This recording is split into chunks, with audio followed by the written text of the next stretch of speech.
We don't need notes. No notes. Oh, he's starting to roll. Do we look ready?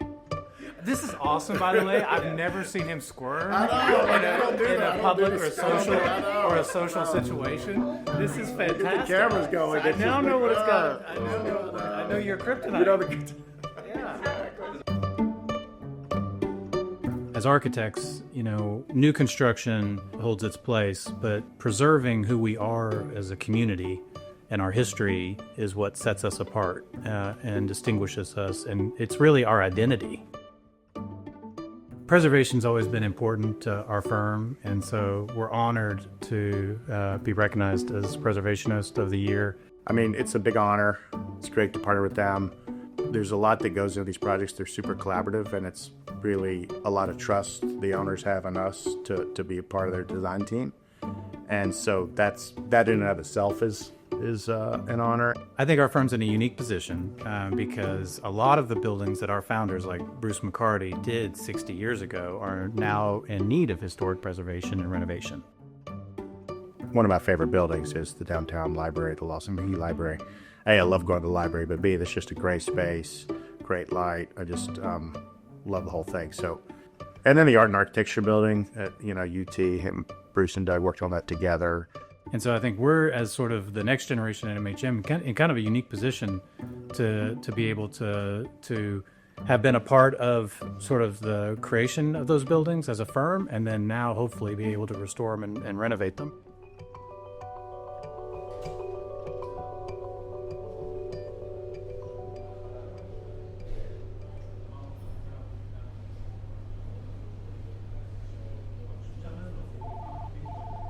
We are currently tackling a very interesting but challenging project and renovating the old sanitary laundry building at 625 Broadway into what we're calling the 625 Collective, which will be a headquarters for not only MHM, but hopefully kind of a community of creative professionals that'll be a catalyst for Uptown North and that part of our downtown that's already experiencing revitalization. So it's super exciting. But obviously, it came with a lot of challenges that we had to think long and hard about before deciding to take it on and to tackle it. The building's almost 100 years old. There was some structural things that we needed to sort of address and tackle at the same time. But after we sort of evaluated it all, we did decide that it was important for us to do. One, because we thought the historic preservation aspect was important to us as a firm, as one of our values. We've been involved in a lot of historic renovation projects throughout the course of our history as a firm. I mean, the Tennessee Theater was a significant one.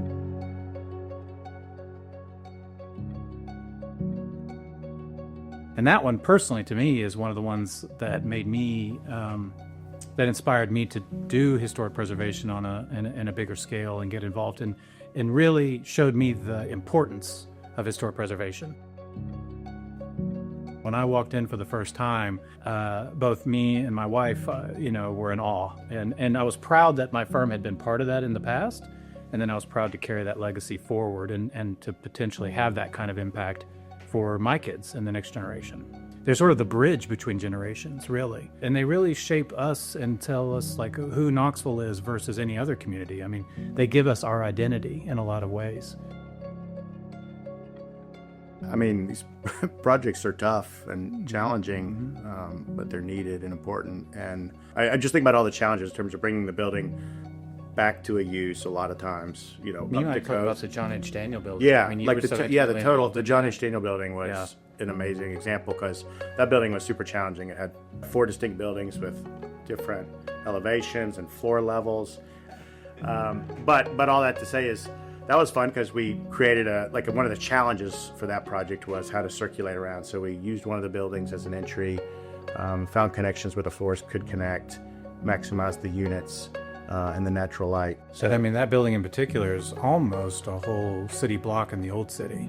Yeah. And, and again, it was going from what was basically a light industrial use historically to mixed use, residents and commercial and retail space. And so, it was challenging, obviously, and more challenging than, say, tearing it down and building a new building. But you can't replicate that kind of character. People want that character, they want that quality, they can get higher revenue and value for that. So it was a win-win, I think, for us, the development team, and the city. Well, I mean, I was going to say the 517 building on Market Street. So you had this beautiful spot right there on the park, and the first floor was all that was used, and it was minimally used. They had a lot of the storefront covered, and so they wanted to bring the building back to life, and that was fun because we used a lot of old photographs to see how the storefront was. It had changed over time, but we used a lot of old photographs, which was really fun exercise for us to go through, and the owner was passionate about doing that type of project. Same with like the Taylor Lofts building, 430 South Gay Street. That was an Arby's, and it was beautifully tall ceilings on the first floor, and people upstairs, there was a tailor shop, but that one had a roof deck. The owner wanted a roof deck on the top. Well, you have structural challenges in terms of how to make that work within the building and the footprint and make it usable. I mean, these projects all require significant collaboration with structural engineers, which is a big part of it. But that was one where we creatively came up with a way to how to structure the roof deck above, and it really made the space nice. And again, it's really rewarding, I think, to see people, inhabiting these buildings in a different way than they were historically designed for, and to know that they'll be successful for hopefully another 50 or 100 years. Working with Knox Heritage as a partner in these projects is invaluable because they help us through that process and delineating and determining what is significant, what we need to preserve versus where we can make compromises to make sure the building functions for what we need today. They are fantastic in the sense of helping with the research, helping us find the balance of the history and what makes it feasible for the future. In terms of getting the project done, it's a big lift for everybody.